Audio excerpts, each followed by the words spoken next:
নমস্কার। Ads training একাডেমির YouTube চ্যানেলে আপনাদের স্বাগত জানাই। আজকে আমরা একটি ফাইন্যান্স কোম্পানি নিয়ে আলোচনা করব। টেকনিক্যাল বা ফান্ডামেন্টালি আমরা যদি দেখি, কিছু টিকার পয়েন্টার আমাদের চোখে পড়ছে, তো সেগুলো নিয়ে আমরা আজকে অ্যানালাইসিস করব। আমাদের আজকের অ্যানালাইসিসটা আমরা এলটিএফ এর ওপর করব, লার্সেন টুব্রুক ফাইন্যান্স। আমরা যদি দেখি এলটিএফ এর প্রধানত এটা লোন ডিস্ট্রিবিউশন কোম্পানি। এর প্রোডাক্ট পোর্টফোলিওতে আমরা যদি দেখি, housing loan, personal loan, two wheeler loan, business loan মানে এসএমসি লোন যেগুলো হতে পারে, রুরাল লোন যেগুলো হয়, ওকে, তারপরে ফার্মার লোন, এলএপি মানে লোন এগেনস্ট প্রপার্টি, যেসব লোনগুলো হয় আমরা দেখি, এবং গোল্ড লোন। এইসব নানা রকম লোন সেগমেন্টে কিন্তু এলটিএফ কাজ করছে আজকের দিনে দাঁড়িয়ে। তো প্রধানত এলটিএফ এর ওপর যেটা আমরা এই ফান্ডামেন্টালি যদি একটুখানি নজর দিই, তাহলে আমরা বুঝতে পারবো যে এলটিএফ কিন্তু স্ট্রংলি একটা বাউন্স ব্যাক করার চেষ্টা করছে। এলটিএফ এর যে বিজনেসটা ছিল, খুব যে স্ট্রঙ্গার একটা পারফরমেন্স বিজনেস ছিল তা কিন্তু নয়। তবে আমরা যদি দেখি, এলটিএফ কিন্তু আজকের দিনে দাঁড়িয়ে একটা স্ট্রংলি কিন্তু বাউন্স ব্যাকের দিকে এগোচ্ছে। ইনিশিয়ালি আমরা আগের বছর লক্ষ্য 2026 এরকম একটা ইনিশিয়েটিভ নেওয়া হয় কোম্পানির তরফ থেকে, কোম্পানির ম্যানেজমেন্টের তরফ থেকে। সেটা কিন্তু অলমোস্ট কোম্পানি দারুণভাবে বা অ্যাচিভ করেছে, আমরা দেখতে পেয়েছি অলরেডি। এবং আমরা যদি দেখি কিছু কি রেশিও কোম্পানির ফার্স্টেই, আমরা যদি দেখি মোটামুটি নেট ইন্টারেস্ট মার্জিন কিন্তু আস্তে আস্তে ধীরে ধীরে কিন্তু একটা স্টেবল গ্রোথের দিকে যাচ্ছে। নিম মার্জিন যেটা আমরা যদি দেখি, FY 23-তে 7.12% ছিল, FY 25-এ 8.7%-এর দিকে আস্তে আস্তে এগোচ্ছে। এবং ক্রেডিট কস্ট যেটা খুব গুরুত্বপূর্ণ একটা বিষয়, ক্রেডিট কস্ট কিন্তু তুলনামূলকভাবে আমরা যদি দেখি 2.5-এর রেঞ্জে কিন্তু ও স্টেবল করার একটা চেষ্টা করছে। ওকে, জিএনপিএ বা গ্রস এনপিএ বা নেট এনপিএ যদি আমরা দেখি, সেখানে দাঁড়িয়ে কিন্তু এনপিএটাকেও খুব সুন্দরভাবে কোম্পানি কিন্তু ম্যানেজ করেছে। তো এটা কিন্তু কোম্পানির জন্য কিছু কিছু একটা স্ট্রং পয়েন্টার্স। ওকে, এবং আমি যদি দেখি রিটার্ন অন অ্যাসেট, হয়তো আপাত দৃষ্টিতে দেখে মনে হবে যে 2%-এর রিটার্ন অন অ্যাসেট খুব একটা স্ট্রং নয়। তবে আমি যদি দেখি, কোম্পানি কিন্তু অলমোস্ট 1.53%, যেটা FY 23-তে ছিল, সেখান থেকে কিন্তু কোম্পানি একটা গ্রোথের দিকে যাচ্ছে। তাহলে এই ফান্ডামেন্টাল কিছু অ্যাপ্রিসিয়েশন কিন্তু আমার চোখে ফার্স্টেই ধরা পড়ছে। ওকে, তো এটা একটু ডিটেলসেও যদি আমি দেখি, তার জন্য আমাদেরকে অবশ্যই প্রফিট অ্যান্ড লস রিপোর্টটাকে একটুখানি ভালো করে অ্যানালাইসিস করতে হবে। আমরা যদি দেখি, একদম টপ লাইন যদি দেখি, টপ লাইনে কিন্তু কোম্পানি মোটামুটি একটা স্টেবল গ্রোথের দিকে ছিল। তবে আমরা যদি রিসেন্ট দেখি, 2021 সালের পর থেকে কোম্পানি আস্তে আস্তে কিন্তু গ্রোথটাকে আরো স্ট্রঙ্গার দিকে নিয়ে গেছে, স্ট্রং করেছে। এবং আমরা যদি এক্সপেন্সটাকে দেখি, দেখুন লজিক্যালি এক্সপেন্সটাকে কিন্তু কোম্পানি খুব ভালো করে কন্ট্রোলে রেখেছে। এর পেছনে একটা লজিক হচ্ছে, আমরা অলরেডি দেখে এলাম কোম্পানি কিন্তু ক্রেডিট কস্টটাকে খুব দারুণভাবে ম্যানেজ করতে পারছে। তো সেটাও কিন্তু এক্সপেন্সটা বেশি বেড়ে যাচ্ছে না তুলনামূলকভাবে। তো এটাও কিন্তু কোম্পানির জন্য একটা ফান্ডামেন্টাল টিকার বা একটা পজিটিভ সাইড কোম্পানির ক্ষেত্রে। দেন আমরা যদি দেখি অপারেটিং প্রফিট, আমরা দেখতে পাচ্ছি মোটামুটি অপারেটিং প্রফিট মার্জিন কোম্পানি একটা সময় একটু ডিক্লাইন করে গেছিল, তবে অ্যাভারেজে 57 কি 60-র মধ্যে আমরা আপাতত দেখতে পাচ্ছি ইনিশিয়ালি। আচ্ছা, এরপরে যদি আমরা দেখি ইন্টারেস্ট যেটা, হ্যাঁ ওটা তো করতে হবে। ডেপ্রিসিয়েশন মোটামুটি ঠিক আছে, 139-এর একটা ডেপ্রিসিয়েশন আমরা লাস্টে দেখতে পাচ্ছি। আচ্ছা, একদম বটম লাইনে যদি চলে আসি, দেখুন বটম লাইনে কিন্তু কোম্পানির একটা সুন্দর প্রফিট কিন্তু মানে বটম লাইনে কিন্তু একটা সুন্দর ইনক্রিমেন্ট আমরা দেখতে পাচ্ছি সেই তুলনায় দাঁড়িয়ে দেখতে গেলে। এর পেছনে একটাই লজিক হচ্ছে, কোম্পানির অবশ্যই টপ লাইনে যেমন গ্রোথ আসছে, সেরকম কোম্পানি কিন্তু আজকের দিনে দাঁড়িয়ে কোম্পানি তার এক্সপেন্স গুলোকেও কিন্তু ম্যানেজ করতে পারছে। এটা কিন্তু একটা স্ট্রং পয়েন্ট কোম্পানির জন্য। এছাড়াও ব্যালেন্স শিটও দেখি, ব্যালেন্স শিটে মোটামুটি রিজার্ভ একটা স্ট্রং রিজার্ভে কিন্তু দাঁড়িয়ে রয়েছে, ইনক্রিজ করছে। তো ফিক্স অ্যাসেট মোটামুটি একটা আবার ইনক্রিমেন্টের দিকে ইনক্রিমেন্ট হচ্ছে আস্তে আস্তে আমরা দেখতে পাচ্ছি। তো মোটামুটি ব্যালেন্স শিটেও যে খুব নেগেটিভ একটা ফ্যাক্টর আছে এমন কোনো মানে নেই।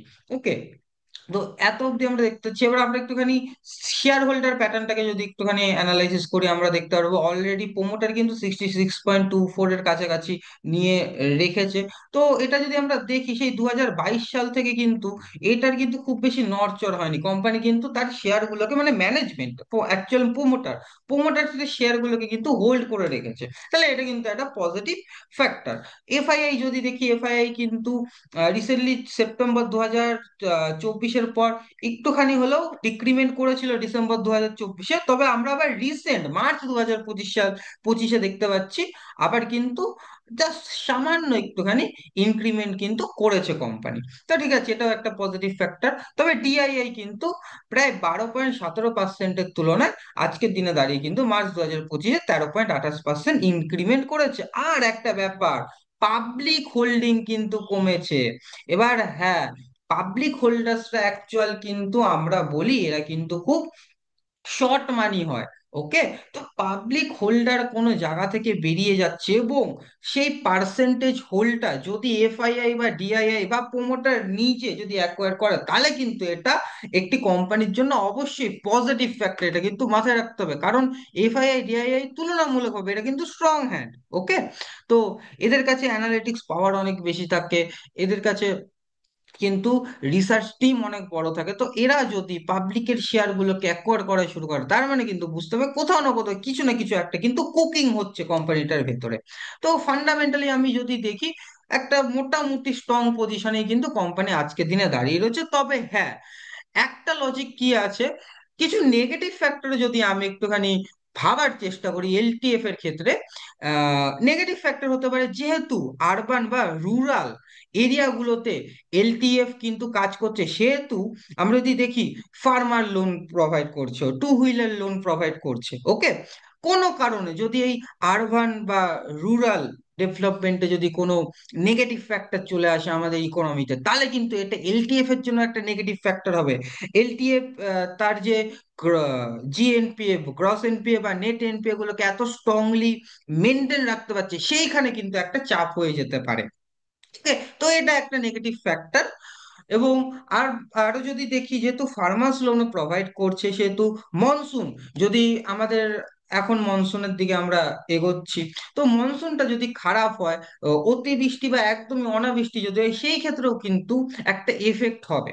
ওকে, তো এই জায়গাগুলোকে একটু আমাদেরকে মাথায় রেখে কাজ করতে হবে অবশ্যই।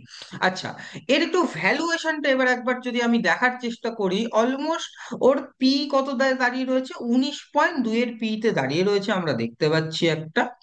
ওকে, তো যদি আমি মোটামুটি দেখি কোম্পানির 5 বছরের অ্যাভারেজ পি মোটামুটি এই লেভেলের মধ্যে দিয়েই আছে। আমি কোম্পানিটাকে না তো খুব বেশি ওভার ভ্যালুড বলতে পারছি আজকের দিনে দাঁড়িয়ে, বা না তো খুব ভ্যালু, মানে খুব বেশি আন্ডার ভ্যালুড আমি হিসেবে এই কোম্পানিটাকে দেখতে পাচ্ছি। তো মোটামুটি একটা মডারেট ভ্যালুয়েশনে আছে কোম্পানিটা, এইটুকুনি আমি ফান্ডামেন্টাল ভ্যালু হিসেবে বুঝতে পারলাম। তো এবার ফান্ডামেন্টাল নিয়ে তো আলোচনা করলাম, একটু আমরা টেকনিক্যাল পার্টটাও একবার দেখে নিই এলটিএফ এর। আমরা একবার এলটিএফ এর টেকনিক্যাল চার্টটাকেও একবার একটুখানি ভালো করে অবজার্ভ করে নিই। আচ্ছা, এখানে যদি আমি দেখি, যেটা একটা টেকনিক্যালি খুব সুন্দর মনে হচ্ছে আমার, আমি যদি একটুখানি দেখি, আমি একটু বড় চার্ট খুলছি যেহেতু একটু লং টার্ম ইনভেস্টমেন্টের আমি কথা ভাবছি এখানে। হ্যাঁ, আমরা এখানে মোমেন্টাম ইনভেস্টিংটাও করতে পারবো। ওকে, শর্ট টার্ম একটা আই থিঙ্ক সো মুভমেন্টটা আমরা পাবো। এবং লং টার্মের ক্ষেত্রেও যদি দেখি, তো সেহেতু আমি মান্থলি চার্ট এবং উইকলি চার্টের উপরই বেশি ফোকাসটা রাখবো। এখানে যদি আমি দেখি মান্থলি চার্টে, আপনারা দেখুন ও কিন্তু সুন্দর সেই 2017 সালের যে একটা হাই মোমেন্টাম করেছিল, সেটাকেই কিন্তু আজকের দিনে দাঁড়িয়ে একটা ব্রেকআউট করার চেষ্টা কিন্তু করছে। এই মান্থলি ক্যান্ডেলটা ক্লোজ হতে এখনো 3 দিন বাকি রয়েছে। আশা করি এটার উপরেও ক্লোজ হয়ে যাবে, তাহলে এটা কিন্তু একটা মাল্টি ইয়ার ব্রেকআউটের দিকে কিন্তু কোম্পানিটা এগোচ্ছে। এটা কিন্তু একটা টেকনিক্যাল হিসেবে কিন্তু পজিটিভ ফ্যাক্টর। আর ফান্ডামেন্টাল তো অলরেডি আলোচনা করলামই। এবং আমরা যদি একটুখানি ভালো করে দেখি, এখানে একটা প্যাটার্নও আমরা ফরমেশন, এখান থেকে যদি আমরা দেখি, এখানে কিন্তু আমরা একটা রাউন্ডিং বটম ফরমেশন কিন্তু আমরা এই কোম্পানিটাতে পাচ্ছি। তো এটা কিন্তু আমাদের কাছে একটা পজিটিভ ফ্যাক্টর। ওকে, তো এটা আমাদের কাছে সুন্দর একটা কিন্তু পজিটিভ ফ্যাক্টর। এবং এটা অনেকটা ওই কাপ অ্যান্ড হ্যান্ডেল প্যাটার্ন টাইপের হতে পারে। তো এখান থেকে যদি আমরা দেখি, এখানেও মার্কেটটা জাস্ট একটু সাস্টেন করে ওপরের দিকে আবার মোমেন্টামের দিকে কিন্তু যাওয়ার চেষ্টা করছে। তো এইখানে কিন্তু টেকনিক্যালিও আমি যদি দেখি, টেকনিক্যালিও এই স্টকটা কিন্তু খুব সুন্দর একটা পজিশনের দিকে কিন্তু আছে। ওকে। তো একটু এবার উইকলি চার্টেও যদি আমি যাই, উইকলি চার্টেও আমি যদি দেখি, একটা দেখুন সুন্দর একটা ডাউন ফরমেশনের দিকে এসছিল, অনেকটা সিগনিফিকেন্ট কারেকশন কিন্তু করেছিল মোটামুটি। এখানে যদি দেখি 2000 সেপ্টেম্বর 2024-এর হাইটার তুলনায় ও কিন্তু একটা সিগনিফিকেন্ট কারেকশন করে একটা স্ট্রং বেস বিল্ডিং করে করে এখন আপাতত আবার আপ ট্রেন্ডের দিকে কিন্তু এগোচ্ছে কোম্পানিটা। এবং ডেলি চার্টেও যদি আমরা দেখি, এখানেও দেখুন একটা ব্রেকআউট করেছে। তো ইম্পালস কারেকশন যেটা আমরা নর্মাল ডাউ থিওরি জানি, সেম ইম্পালস তার একটা আবার কারেকশন ফেস করে একটা কিন্তু মোমেন্টাম করতে পারে। তো ইনিশিয়ালি ও ঠিক 100, আমি যদি দেখি 194 লেভেলটাকে ব্রেকআউট করেছে। তো ব্রেকআউট মানে যদি আমরা দেখি রেজিস্ট্যান্স বিকাম সাপোর্ট, এরকম একটা ফেস ও ফরমেশন করেও কিন্তু মোমেন্টাম করতে পারে। তো আজকের দিনে দাঁড়িয়েও 206 টাকার কাছাকাছি একটা আছে। তো এখান থেকেও কিন্তু এই 206 টাকার লেভেল থেকে কিন্তু প্রপারলিও কিন্তু একটা আপ মোমেন্টাম দিতে পারে। হ্যাঁ, যেহেতু আমরা আনচার্টেড ক্যাটাগরিতে চলে গেছি, সেহেতু আমরা যদি দেখি একটা ফিবোনাচি এক্সটেনশন দিয়ে আমরা টার্গেটটা বার করতে পারবো। এটা আপনারা একবার ট্রাই করবেন। ওকে। যদি অসুবিধা হয় আমরা নয় সেটা নিয়ে আলোচনা করব নেক্সট ক্লাসে। আমাদের স্টুডেন্ট যারা আছেন আপনারা তো অলরেডি জানেন এইসব সিচুয়েশন, এইসব চার্টে কি করে আমরা একটা টার্গেট বার করতে পারি। আর যদি আমি একটুখানি বলি যে এগুলো লং টার্ম ইনভেস্টমেন্টের জন্য ঠিক কোন কোন এরিয়াগুলো আমরা ক্যাপচার করতে পারবো, মোটামুটি ধরে রাখুন ওই 180 লেভেল থেকে 190 লেভেল, এই লেভেলটা একটা সুন্দর কিন্তু অ্যাকুমুলেশন এরিয়া আছে। ওকে। তো এই লেভেল থেকেও আমরা একটা লং টার্ম অ্যাকুমুলেশন রাখতে পারি। আর আমাদের মোমেন্টাম ইনভেস্টিং এর জন্য অ্যাভব 206 কি সাত একটা কিন্তু আমরা মোমেন্টাম ক্যারি করতে পারবো। ওকে। তো আজকের ভিডিওটা আশা করি আপনাদের ভালো লেগেছে। আমাদের অবশ্যই কমেন্ট করে জানাবেন আজকের ভিডিওটা কেমন লেগেছে। কিছু কোয়ারি থাকলে অবশ্যই কমেন্টে জানাবেন। এবং আমি কিন্তু এটা কোনো বাইসেল রেকমেন্ডেশন দিচ্ছি না। আমরা আমাদের যে স্টাডিটা দেখতে পাচ্ছি, কি কি ফান্ডামেন্টাল টিগার পয়েন্ট বা কি কি টেকনিক্যাল টিগার পয়েন্ট আছে বা কিভাবে আমরা স্টাডি করব একটা কোম্পানিকে, সেটা নিয়ে কিন্তু আমরা একটা স্টাডি করছি যাতে আপনাদের অ্যানালাইসিস করতে সুবিধা হয়। ওকে, আজকের ভিডিওটা আমি তাহলে এখানেই এন্ড করছি।